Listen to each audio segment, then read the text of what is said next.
harganya di 4 jutaan. Kalau di official SanDisk, SSD portable SanDisk yang 1 tera ini harganya sekarang di 4 jutaan.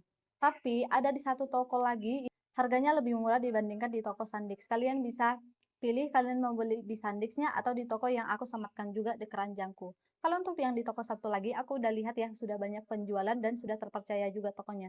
Yakinlah teman-teman, kalau kalian sudah memiliki produk ini, kalian tidak akan mengalami lagi memori yang full setiap saat. Karena kalian sudah langsung bisa pindahkan data-data yang sudah lama, tapi nggak mau menghapus produknya dan tetap penting untuk kita, udah langsung dipindahkan ke sini. Tanpa perantara dan transfer datanya juga sangat cepat.